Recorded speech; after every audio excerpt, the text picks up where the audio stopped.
Hello friends, welcome back to my channel. இன்றைக்கி ஈஸியாக வீட்லேயே செய்யக்கூடிய ஒரு ஸ்வீட் ரெசிபி கேரளா களத்தொப்பம் எப்படி செய்யலான்னு பார்க்கலாம். இது நல்லா சூப்பராக இருக்குங்க, சாப்பிட்றதுக்கு அவ்வளோ டேஸ்டியாக இருக்கும்.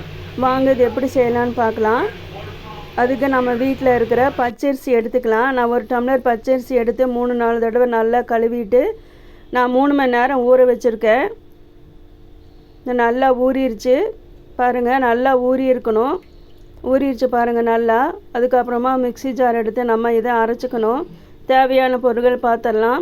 1/4 மூடி தேங்காய், அதுக்கப்புறமா ஒரு சின்ன பவுல் நிறைய வெல்லம், ஒரு கிண்ணம் வடித்த சாதம், அதுக்கப்புறமா 1/2 ஸ்பூன் சீரகம், ஒரு பிஞ்சு சால்ட்டு, ஒரு பிஞ்சு பேக்கிங் சோடா எடுத்திருக்கேன்.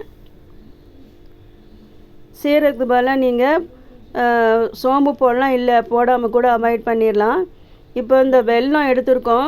நம்ம ஸ்வீட் எவ்வளோ வேணுமோ அந்த அளவுக்கு நம்ம வெல்லம் எடுத்துக்கலாம்.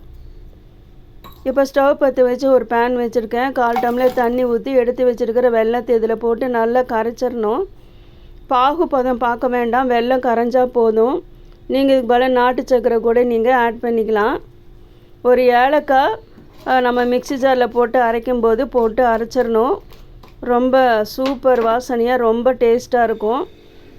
இப்போ மிக்ஸி ஜார் எடுத்து ஒரு ஏலக்காய் போட்டு அரிசி போட்டிருக்கேன் பாருங்கள். அரிசி போட்டு நான் பாதி அரிசி போட்டு முதல்ல நான் அரைச்சிட்டு அதுக்கப்புறமா பாதி அரிசியோட நான் எடுத்து வச்சுருக்கிற வெள்ளை சாதம் போட்டிருக்கேன். ஒரு கப்பு நிறைய, ஒரு பவுல் நிறைய எடுத்திருக்கேன். அதையும் போட்டு எல்லாமே நல்லா சூப்பராக அரைச்சாச்சு. கட்டி இல்லாமல் இருக்கும்னு அதனால் ஒரு விஸ்கு வச்சு நான் அதை மிக்ஸ் பண்ணிக்கிட்டேன். நீங்களும் கட்டி இல்லாதவாறு இதை நீங்கள் நல்லா மிக்ஸ் பண்ணிடுங்க. அதுக்கப்புறமா நம்ம எடுத்து வச்சுருக்கிற சீரகம், சால்ட்டு, பேக்கிங் சோடா போட்டு இதை நல்லா மிக்ஸ் பண்ணிடணும். சீரகம் போட்டால் நல்ல ஸ்மெல்லாக டேஸ்ட்டாக இருக்கும். நம்மளோட ஜீரணத்துக்கு, டைஜஷனுக்கு ரொம்ப நல்லது. அதுக்கப்புறமா வெல்லம் நம்ம அடுப்பில் வச்சு நம்ம நல்லா இதை கரையை வச்சுருக்கோம். அதை ஒரு வடிகட்டி வச்சு யூஸ் பண்ணி நல்லா இதை வடிகட்டிக்கணும். அதில் கொஞ்சமாக தூசி துரும்பெல்லாம் இருக்கும், அதெல்லாம் நம்ம அதை வடிகட்டி எடுத்துடணும். அதையும் இதில் ஊற்றி நல்லா மிக்ஸ் பண்ணிடணும். இப்போ ஸ்டவ் பற்ற வச்சு ஒரு சின்ன குக்கரை தான் வச்சுருக்கேன். இப்போது தேங்காய் எண்ணெய் ஊற்றிக்கணும். தேங்காய் எண்ணெய் ஊற்றி செஞ்சால் தான் நல்லாயிருக்கும். அதனால் தேங்காய் எண்ணெய் ஊற்றிக்கிங்க. தேங்காய் எண்ணெய் நல்லா ஹீட் ஆனதும் நம்ம பொடியாக கட் பண்ணி வச்சுருக்கிற தேங்காய் இதில் போட்டுடலாம். தேங்காயை நல்லா இந்த தேங்காய் எண்ணெயோட நல்லா மிக்ஸ் பண்ணிடுங்க. தேங்காய் நல்லா ப்ரௌன் கலரில் நல்லா ஃப்ரை ஆகணும். அது வரைக்கும் நல்லா ஃப்ரை பண்ணிக்கிங்க. தேங்காய் போட்டு செய்யும்போது ரொம்ப டேஸ்ட்டாக இருக்கும். சாப்பிடும்போது க்ரன்ச்சி அவ்வளோ சூப்பராக இருக்கும்.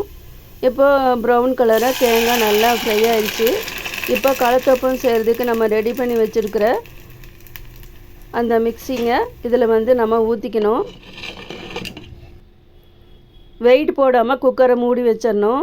நீங்கள் ஃப்ளேம் சிம்மில் தான் வைக்கணும், ஹையில் வைக்கக்கூடாது. சிம்மில் ஒரு 10 நிமிஷம் வச்சுருங்க. நல்லா சூப்பராக வெந்துடும். பாருங்கள், சைடெல்லாம் ப்ரௌன் கலராக சூப்பராக வெந்துருச்சு பாருங்கள். தேங்காயெல்லாம் மேலே பாருங்கள் நல்லா இருக்குது பாருங்கள். நம்ம சாப்பிடும்போது, கடிச்சு சாப்பிடும்போது க்ரன்ச்சி அவ்வளோ சூப்பர் டேஸ்ட்டாக இருக்கும்.